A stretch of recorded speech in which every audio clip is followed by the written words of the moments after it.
Esto es Arquitectura en Abierto, un podcast del Colegio Oficial de Arquitectos de Tenerife, La Gomera y El Hierro. Escuchas un nuevo episodio de la serie que se está difundiendo a raíz de la jornada para la actualización del Manual de Diseño de la Sostenibilidad Energética en Canarias, Proyecto RESMAC, que tuvo lugar el pasado 26 de marzo en el Salón de Actos del COA.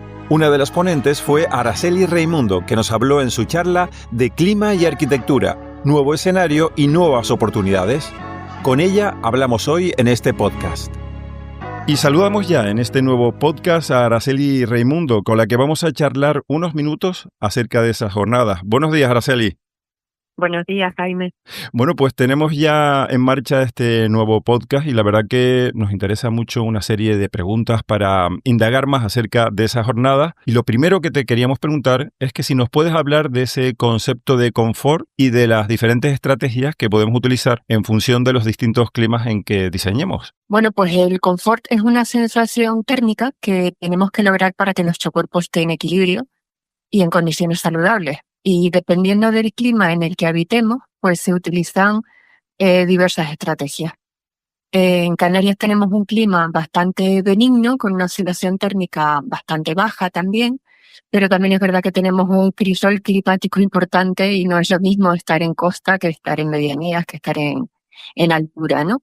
Entonces, en Canarias las estrategias más utilizadas, dependiendo de este tipo de clima en el que estemos ubicados, y de que sean las estaciones de invierno o verano, pues serían, en primer lugar, orientar bien los edificios. O sea, el urbanismo bioclimático es fundamental y no se ejerce, desgraciadamente, porque la orientación sur es la que más radiación recibe en invierno, que es cuando nos interesa captar, y es la que es más fácil de proteger en verano, que el sol está más vertical. Entonces, en edificación aislada, por ejemplo, cuando haces un chalet, tú puedes girar un poco el edificio dentro de la parcela en la medida de las posibilidades. Pero en edificación cerrada, o sea, dentro del casco urbano, pues no se puede girar. Y por eso es tan importante que se tenga en cuenta este concepto en urbanismo. Otra estrategia fundamental es poner un buen aislamiento térmico, preferiblemente por el exterior del edificio, que arrope, digamos, los muros y las azoteas, para que estos elementos no se enfríen demasiado en invierno y no se calienten en verano, sino que sean capaces de acumular como condiciones de confort. En invierno, otra estrategia importante es favorecer la captación solar y diseñar el edificio para poder acumularla en el interior, como he dicho en los dos puntos anteriores. Y luego, para el verano, es fundamental la protección solar en los huecos. Si las temperaturas son altas, hay que diseñar el edificio para favorecer también la ventilación cruzada, porque en Canarias, por ejemplo, tenemos una humedad muy alta y no es lo mismo 28 grados en Madrid, que se llevan mejor, que 28 grados en Canarias, húmedos, que se llevan peor. Entonces, hay que diseñar también esos huecos para poder ventilar durante la noche y disipar el exceso de humedad y enfriarlo. Araceli, ¿y cuáles son las variables más importantes a la hora precisamente de analizar el confort? Pues el confort depende básicamente de dos variables, que son la temperatura y la humedad. Esas son absolutamente básicas. Y en Canarias, como dije, es muy relevante porque las humedades suelen ser altas, especialmente en la zona de vertiente norte, donde se agolpan, digamos, las nubes y hay localidades de medianías donde el invierno está envuelto en nubes. Y también es importante en los climas de costa, porque está cerca del mar y también hay un exceso de humedad. ¿Y qué retos enfrenta el diseño bioclimático en nuestro clima, ese clima tan particular que tenemos en Canarias? Pues uno de los retos importantes es afrontar un poco la normativa actual, porque es el código técnico viene de directivas europeas que, por ejemplo, no premian la orientación sur, que en Canarias es fundamental, y que podría suponer hasta el 60% del confort dentro de nuestros edificios. Cuando se diseña un edificio hay que justificar el cumplimiento de una normativa que no tiene nada que ver con nuestro clima y que en ocasiones hace que se tomen decisiones como para cumplir que realmente son contraproducentes para el confort de esos edificios. Otro de los retos es poder contar con un manual de diseño bioclimático actualizado que aclare y sensibilice a los redactores de los proyectos cuáles son las estrategias más adecuadas en cada uno de los numerosos climas que tenemos en el archipiélago. Por eso el espíritu de las jornadas que acaban de pasar, las de RESMAC, que se han celebrado en nuestro colegio, es pulsar el interés del colegiado en este sentido. Creo que si tenemos un manual adecuado y podemos diseñar con sentido común, en tanto en cuanto se adapta a esas normativas europeas, pues sabemos qué es lo que deberíamos tratar de minimizar, aunque tengamos que cumplir, pero por lo menos que tratemos de minimizar los diseños que no son adecuados. Araceli, en tu charla hiciste mención de unos diagramas y la verdad que nos gustaría que nos explicaras un poco más para qué se utilizan los diagramas de Giboni y de Orgigay. Pues estos diagramas que se construyen, como dije antes, en función de las dos variables básicas del confort, la temperatura y la humedad, en ellos se representa mes a mes el clima de una localidad con sus temperaturas medias mínimas y humedades medias máximas. O sea, cada segmento, digamos que tiene los dos extremos, es la temperatura al principio del día con su humedad correspondiente y la temperatura a mediodía con su humedad correspondiente. Entonces, cada uno de estos diagramas está dividido en unas zonas que tienen que ver con las estrategias. Entonces, depende de el clima que estemos representando, en qué zona ubique, pues sabemos qué estrategias son las que tenemos que implementar. En nuestro caso, el diagrama de Shiboni es el que se utiliza para el interior de los edificios y el diagrama de Olgiay es el que se utiliza para el urbanismo. Entonces, es muy fácil interpretar con un diagrama representado, sabemos ya exactamente cuáles son las estrategias más importantes que vamos a tener que implementar en ese clima en concreto. O sea que es como bastante intuitivo. Araceli, seguro que hay una gran variedad de ejemplos en los que se aplican estrategias para mejorar el confort. ¿Nos puedes comentar, por favor, los más interesantes desde tu punto de vista? Bueno, como ejemplo, uno de los últimos que hemos hecho y que estamos muy contentos de los resultados es el de la rehabilitación de la envolvente térmica del Ayuntamiento del Rosario, que lideró el estudio de arquitectura Marrero y que yo pues tuve la fortuna de poder colaborar con ellos como asesora.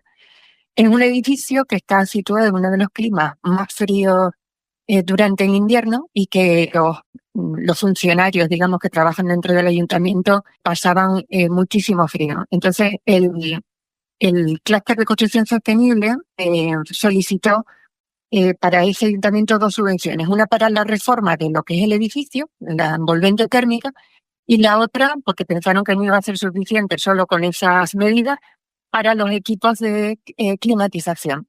En principio se consiguió solamente una, o sea, dinero para poder acondicionar el edificio. Entonces pusimos aislamiento térmico por el exterior del edificio, tanto en paredes como en cubierta, cambiamos la carpintería, diseñamos protecciones solares, cerramos un gran lucernario que cubría la casa de escalera con unos paneles aislantes y introdujimos la luz natural para que no hubiera que encender la luz por la escalera con unos conductos que favorecen la iluminación, pero no el intercambio térmico. Y bueno, pusimos unos paneles solares que introducen también al edificio aire caliente bien secado, ¿no? El resultado ha sido tan satisfactorio que al final decidieron no solicitar la segunda subvención. O sea que no hace falta ni radiadores, ni climatización, ni nada. Y otro ejemplo que también nos gusta mucho el resultado es el Ayuntamiento de La Matanza de Ajentejo, que también era un confort complicado y que había funcionarios que trabajaban con guantes después de los dedos por fuera. Y también hicimos todas estas medidas y también el resultado ha sido muy satisfactorio. Por lo que creo que hay que cambiar las bonificaciones, digamos, a este tipo de estrategias, es porque realmente cuando introducíamos todas esas medidas que tienen un costo importante pero que duran toda la vida, pues no nos mejoraba demasiado la letra. En cambio, si le pones una caldera de biomasa, que en Canarias no es muy adecuado ese sistema porque la biomasa se trae de fuera, pues sí mejoraba la letra considerablemente. Araceli, precisamente la próxima pregunta, digamos que tiene algo de relación con lo que acabas de comentar. Y en tu opinión, ¿cuáles son las intervenciones que se deberían fomentar mediante premios, mediante bonificaciones, en la construcción y en la rehabilitación de los edificios en Canarias? Pues sí, es una muy buena pregunta y a mí me parece que igual que en un plan de residuos, lo prioritario es reducir los residuos. Después intentamos favorecer su reutilización, que no consume energía. Después el reciclaje y al final la valorización que emite emisiones y consume mucha energía. Yo creo que en arquitectura habría que hacer lo mismo, hablar de consumo energético. Primero, tratar de reducir al máximo las necesidades de consumo energético mediante un diseño eficiente que además, como digo, es una estrategia que dura toda la vida útil del edificio. Después tendríamos ya que utilizar, si no es suficiente, pues equipos que consuman poca energía, o sea, equipos muy eficientes para iluminación, para climatización, si es que fuera necesario, y al final del todo disponer las energías renovables para satisfacer una demanda que previamente habríamos minimizado, porque los equipos de activos duran como 10 a 15 años. En cambio, las soluciones, digamos, arquitectónicas duran toda la vida. Vamos enlazando preguntas y yo creo que esta también tiene algo de relación con lo que acabamos de comentar, y es que indudablemente el cambio climático se acelera y las estrategias pues tardan en implementarse. ¿Qué estrategias crees que pueden perdurar más en el tiempo? Bueno, sí, he hecho un poco referencia a esto antes, ¿no? Sin duda, las que están relacionadas con el diseño bioclimático del edificio duran toda la vida útil del edificio. Y los equipos activos duran solo 10, 15 años, pero luego hay que tratar de actualizarlos. Entonces, al final, estos equipos activos, cuando se retiran, generan residuos también, pero es que además no se fabrican normalmente en la localidad donde muchas veces se implantan, sino que los materiales hay que extraerlos causando impactos medioambientales, hay que consumir energía en fabricar los equipos, en desplazarlos hasta el sitio adecuado y luego encima duran poco, ¿no? O sea que para mí las estrategias que pueden perdurar más en el tiempo, sin duda, son las aplicadas al diseño eficiente del edificio. Bueno, y por último, yo creo que una de esas preguntas clave, una de esas preguntas que nos hacemos todos, ¿qué grandes retos estamos enfrentando actualmente y cuál crees que es la mejor forma de abordarlos? Pues yo creo que en Canadá hemos tenido una normativa demasiado laxa, porque, por ejemplo, hasta el año 2006, que se aprobó el Código Técnico, no era necesario poner, según las normativas en vigor, no era necesario solo en Canarias eh, poner aislamiento térmico. Y esto evidentemente ha sido un defecto importante. Cuando muchas veces una anécdota de que hay algunos suecos que nunca habían pasado tanto frío como aquí en Canarias, ¿no? Por ejemplo, si se quedan en la laguna o en algún establecimiento de medianía sin aislamiento térmico, pues es lógico que se pase un disconfort importante. Desde mi punto de vista, las estrategias más importantes sería el que se le dé la importancia necesaria al urbanismo orientando las tramas al sur, calcular, por ejemplo, el ancho de las calles y la altura de los edificios para que unos edificios no se hagan sombra a otros. O sea, una vez que hemos orientado bien y tenemos una calle estrecha con edificios demasiado altos, pues las partes bajas de determinados edificios no van a recibir nada de radiación solar. Tener en cuenta de dónde vienen los vientos dominantes para aprovecharlos, porque el alisio es nuestra bendición y encima viene en los meses que hace calor, que es en julio y agosto, con lo cual un diseño adecuado también nos ayudaría a ventilar esos espacios. Tener en cuenta también un diseño adecuado del espacio urbano en cuanto a zonas verdes y elegir los árboles bioclimáticamente hablando también, o sea que sean árboles que consuman poca agua, que estén adaptados al piso de vegetación, que se decida si lo ponemos de hoja perenne o hoja caduca, dependiendo del clima de la localidad, la orientación de la trama urbana, o si está pegado ese árbol a una fachada que necesita radiación solar en invierno, lógicamente la hoja tiene que ser caduca. Los tipos de materiales que ponemos en el espacio urbano, ¿no? El asfalto negro tiene una absortividad descomunal y luego se acumula incluso durante la noche y por las mañanas todavía está caliente. Entonces es una forma de diseñar los espacios para favorecer el confort ya desde fuera, porque el confort no se tiene que evaluar solamente donde acaba el edificio, en la fachada, sino que tenemos que tener en cuenta también que ese espacio urbano exterior nos puede ayudar. Entonces, a mí me parece que la mejor manera de abordarlo es reflexionar sobre fortalezas y debilidades de nuestro clima, de nuestros climas, además, porque tenemos un piso climático, como digo, importante. Monitorizar si es necesario demostrar la eficiencia de determinadas estrategias que ahora mismo no se están contemplando y elaborar un documento de referencia para el diseño eficiente, diseñando una hoja de ruta con las prioridades necesarias para tomarlas medidas y para ir reconduciendo la habitabilidad de los edificios en un clima bastante moderado, pero que va hacia las altas temperaturas. Y un tema interesante es, por ejemplo, protocolos que están saliendo ahora, como por ejemplo el de las altas temperaturas en los colegios. Están planteándose que cuando las temperaturas sean, creo que superiores a 34 grados, los niños no van a clase, sino que se quedan en su casa. Entonces, pienso que primero hay que tratar de acondicionar esos edificios porque es un problema importante el que se traslada a los padres y que tenemos que tener en cuenta que vamos hacia el calor y que ahora mismo, sobre todo en esas directivas europeas, lo que se premia son estrategias para los climas fríos y nosotros en ese sentido estamos bastante desamparados. O sea, pienso que hay mucho que hacer y que estas jornadas que hemos celebrado en el colegio gracias a al incentivo del Instituto Tecnológico de Canarias son muy importantes y pueden ser un aliciente para tratar de reconducir toda esta situación.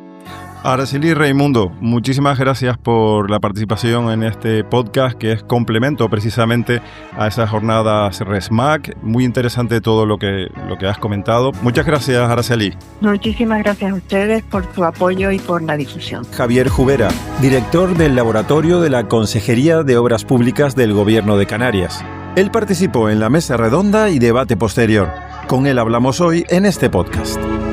Pues saludamos ya en este nuevo podcast de esta serie que estamos grabando con motivo de la jornada que se celebró en el Colegio Oficial de Arquitectos. Y hoy toca saludar a Javier Jubera, director del Laboratorio de la Consejería de Obras Públicas del Gobierno de Canarias. Don Javier, ¿qué tal? Buenas tardes. Muchas gracias por su tiempo y por participar también en este podcast. Nada, muchas gracias por invitarme. Bueno, pues tenemos como siempre una charla con unas cuantas preguntas que estamos realizando con los ponentes que participaron en esa jornada. Y para comenzar queríamos comentarle que vemos que cada año es más frecuente ver que por el ascenso de las temperaturas y las olas de calor, los protocolos de la administración indican la cancelación de clases o evitar trabajar en el exterior en las horas centrales del día. Esto solo son ejemplos, pero ¿cuál es, en su opinión, respecto a la monitorización de los indicadores de confort térmico y su escaso uso en Canarias para tomar decisiones en la adecuación de nuestras construcciones? Bueno, la monitorización de edificios sirve para verificar las prestaciones que ofrece un edificio concreto. Tú colocas esos sistemas de medida y valoras las prestaciones que está dando ese edificio. Si fueses a hacer, por ejemplo, una intervención, pues podrías valorar las prestaciones que estaba dando el edificio antes de hacer esa intervención y las mejoras que has conseguido después. Pero a la hora de solucionar soluciones de edificios, no nos permite elegir cuál es la mejor, porque digamos que el modelo es cerrado, es un edificio concretamente con sus circunstancias. Y todos los aspectos que van a provocar que ese edificio dé unas mejores o peores prestaciones no puedes moverlos, es decir, no puedes intercambiar aspectos que van a afectar, como por ejemplo el porcentaje de huecos, la orientación que tienen esos huecos, la composición de la envolvente, tanto la vertical como la horizontal, cosas como el color, incluso está supeditado al clima que se está produciendo en ese momento en ese edificio. Entonces, para hacer esa parte de selección y de adecuación de la construcción, lo que se utiliza normalmente son modelos de cálculo. Se utilizan herramientas que someten esos edificios, permiten esos edificios. Imagínate que haría falta, si vas variando, digamos, por ejemplo, el porcentaje de huecos, la composición de la ventana, te harían falta hacer a lo mejor 100 edificios diferentes. Entonces, una herramienta de cálculo lo que te permite es hacer esos 100 edificios sin tener el coste que supondría, o la imposibilidad de hacer esos edificios así. Entonces, eso te permite ir variando cada una, hacer combinaciones de cada una de las variables que te he dicho. Por ejemplo, el aislamiento de la envolvente puede tener distintos tipos de aislamiento. La cubierta igual, el porcentaje de huecos puede ser mayor o peor o menor.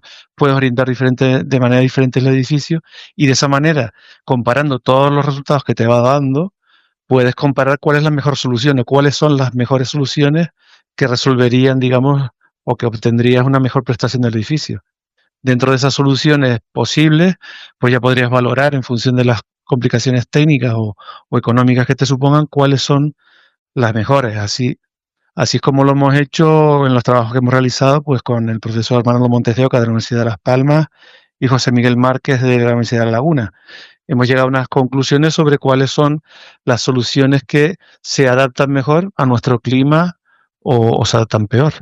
Javier, también se habló en esa mesa redonda, en esa jornada del COA, que Canarias estuvo exenta hasta el año 2006 de poner aislamiento térmico en la envolvente de los edificios. ¿No cree que en los protocolos de altas temperaturas en los colegios debería recogerse esa necesidad, ya que solo se habla de cambiar ventanas y poner protecciones solares? Bueno, justamente las conclusiones del trabajo eso que hemos hecho con la Universidad de Las Palmas y de La Laguna nos dicen que para climas de costa el colocar esa mayor aislamiento a la envolvente no produce unas mejoras importantes. En cambio, sí que el colocar sombras sobre los huecos produce unos efectos mucho más potentes. Por lo tanto, yo creo que es adecuado el trabajar más sobre el hueco y el sombreamiento de ese hueco que sobre la envolvente completa del edificio. Y tras haber asistido a las jornadas, ¿cuál es la problemática que cree que enfrenta el sector desde el punto de vista de la sostenibilidad y la adaptación a un nuevo escenario climático que tenemos ya, pues bueno, aquí con nosotros? Desde mi punto de vista, el problema fundamental al que se enfrentan las islas es que tenemos un clima que es muy diferenciado del continental. Y todas las, digamos, las mejoras o las exigencias que se establecen en base a unos preceptos que son de clima de invierno frío. Y nosotros no estamos sometidos a ese clima. Y por lo tanto, conclusiones que se alcanzan en Europa o en Madrid no son aplicables a Tenerife. Tenemos que trabajar nuestras propias soluciones. Y desde su área de conocimiento y punto de vista, ¿qué estrategias ve más interesantes para el sector de la construcción en Canarias? Bueno, ahora mismo el sector de la construcción, uno de los problemas fundamentales que debe resolver es el tema de la gestión de los residuos. La construcción genera el 40% de los residuos que se gestionan en Canarias y además tenemos muy poco espacio para almacenarlos. Y encima resulta que esos residuos tienen un valor y tienen un aprovechamiento que se podría reutilizar en la propia construcción, y en eso es lo que estamos dedicando un mayor esfuerzo en mi laboratorio. Tenemos un programa que se llama Arbol, que lo que busca es precisamente eso, que el residuo de la demolición, por ejemplo, de un edificio se vuelva a utilizar en la fabricación de bloques, o que los residuos de la construcción se puedan volver a utilizar en distintos productos de la construcción. Pues don Javier Jubera, director del Laboratorio de la Consejería de Obras Públicas del Gobierno de Canarias, muchísimas gracias por su tiempo, por participar también en esta serie de podcast. Muchas gracias a ustedes y felicidades por la iniciativa.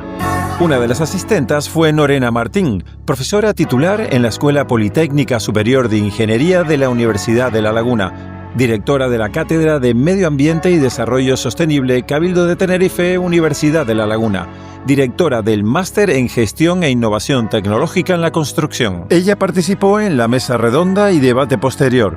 Con ella hablamos hoy en este podcast. Hola Norena, buenas tardes. Buenas tardes. Bueno, pues ante todo, gracias por su tiempo para esta charla podcast, para, como decimos, verter más información, para aclarar también a través de unas preguntas algunos puntos de los que se trataron en esa jornada. Cada año es más frecuente ver que por el ascenso de las temperaturas y las olas de calor, los protocolos de la administración indican la cancelación de clases o evitar trabajar en el exterior en las horas centrales del día. Estos solo son ejemplos, pero ¿cuál es su opinión respecto a la monitorización de los indicadores de confort térmico y su escaso uso en Canarias para tomar decisiones en la adecuación de nuestras construcciones? Bueno, la monitorización en general y en el caso del confort térmico en particular, pues en general en Canarias no se le ha puesto foco de atención. Yo hablaría confort en general, porque no solo confort térmico.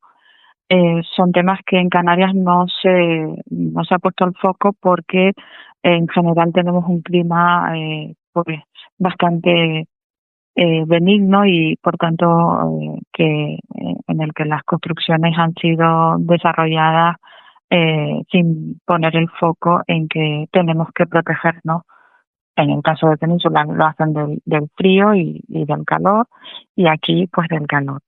Entonces es necesario llevar a cabo estudios de confort, yo diría que de confort térmico, y aprovechar para hacerlo en muchos otros ámbitos del confort en la edificación en general, porque creo que si lo hiciéramos ya sería cuestión de hacerlo un confort en general, ya hay investigaciones en ese ámbito.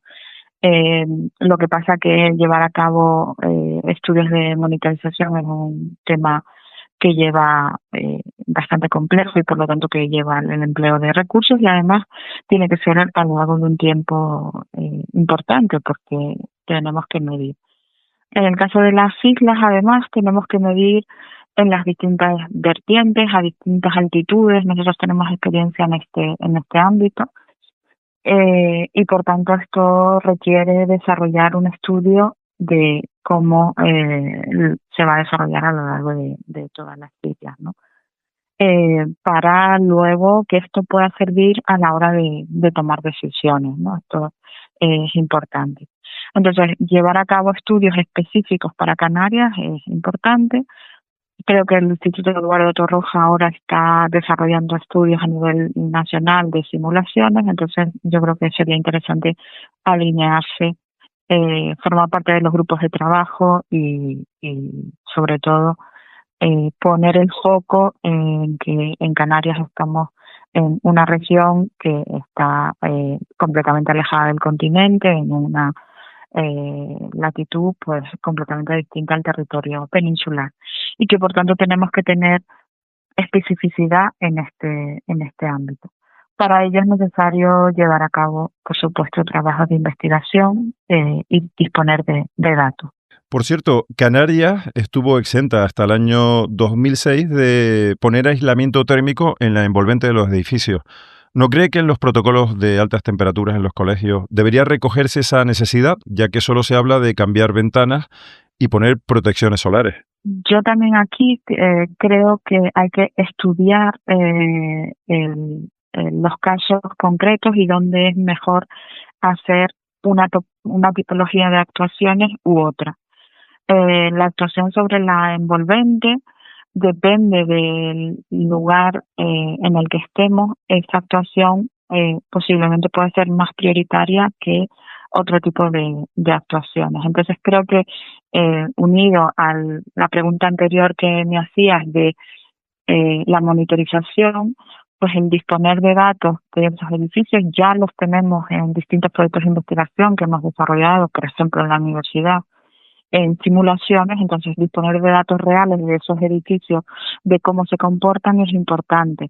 Entonces, actuar sobre las envolventes hay que tener claro dónde está situado el edificio. Entonces no podemos hacer una receta para, en este caso, pues todos los colegios de nuestras islas, porque no es igual estar a nivel de costa o estar en una medianía.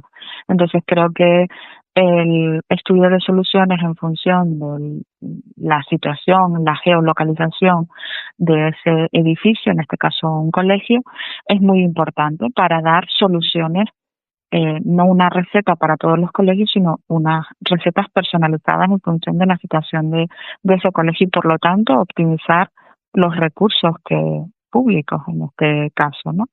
Nosotros también hemos hecho trabajos en ese ámbito y los hemos hecho no a nivel de isla, sino a nivel de Europa, con un proyecto europeo, y nos hemos situado pues en distintas zonas del norte de Europa, de media Europa y del sur de Europa.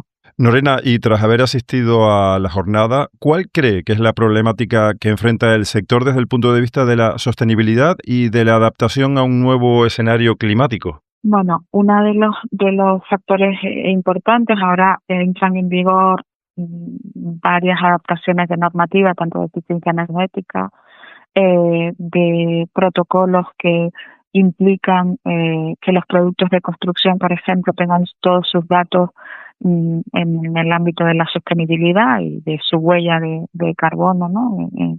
En todo su ciclo de vida. Todo este reto implica una digitalización del sector para la que yo creo que tiene dificultad para adaptarse, ¿no? Porque vamos a tener que tener una trazabilidad de esos productos de construcción para utilizarse en nuestras tanto edificio nuevo como obra de rehabilitación. Unos tienen unos plazos y otros plazos. Estas nuevas normativas o adaptaciones o actualizaciones implican poner, en el caso, por ejemplo, del pasaporte digital de producto, poner información o poner una mochila de información a los materiales, a los productos que usamos, tanto en la edificación de obra nueva como en la rehabilitación, que va a implicar que nuestro sector esté aún más digitalizado, o sea, que esto tenga que viajar con esos productos. Creo que esto va a ser un reto importante para el sector y que sí que es cierto que afrontarlo mejoraría nuestro trazo, ¿no?, de sostenibilidad, en este caso de los edificios, tanto de obra nueva como en la rehabilitación, que es lo que se presupone que más se va a hacer en los próximos años. Entonces, esa digitalización yo creo que es un reto que es complejo. Aparte, tenemos retos globales que ya vemos que nos están afectando y que están afectando a la subida de los precios en general y, por tanto, abordar la sostenibilidad con subida de precios de materiales en todas las obras hace que a veces enfrentar o querer hacer una actuación más sostenible pues sea a veces tenga dificultades. Unido a esto, una región ultraperiférica como Canarias, pues podemos imaginarnos que esto es un reto todavía aún mayor. Nosotros además en Canarias, y ya tenemos estudios también desde la universidad, tenemos aumentos de las temperaturas con el cambio climático que van a ser importantes. Entonces, esto es necesario abordar actuaciones seguramente a corto o medio plazo, ¿no? Y por último, y desde su área de conocimiento y punto de vista, ¿qué estrategias ve más interesantes para el sector de la construcción en Canarias? Bueno, creo que es necesario establecer mecanismos para que haya foros donde los distintos ámbitos del sector sean capaces de compartir estrategias, ¿no? Compartir experiencias y compartir estrategias. Y hasta ahora pues tenemos a lo mejor foros muy sectorizados en la parte de el desarrollo de un proyecto o la parte de proyectistas, de lo que es la parte de obra o lo que es la parte de operación y mantenimiento de edificios o infraestructura. Entonces, crear un foro que sea transversal para, aparte de la administración, ¿no?, un foro que sea transversal donde esos sectores puedan hablar para mejorar el sector, yo creo que es bastante importante, una especie de observatorio, ¿no?, del sector, pero con la idea de desarrollar estrategia, ¿no?, de llevar a cabo acciones. Creo que esto es muy importante. Norena Martín, muchísimas gracias por su tiempo, por participar en esta serie de podcast para ampliar información, para llevar más amplitud de miras a esa jornada que se celebró en el Colegio Oficial de Arquitectos de Tenerife para la actualización de Manual de Diseño de la Sostenibilidad Energética en Canarias, Proyecto RESMAC. Muchas gracias y muy buenas tardes. Muchas gracias y gracias al Colegio de Arquitectos por la invitación.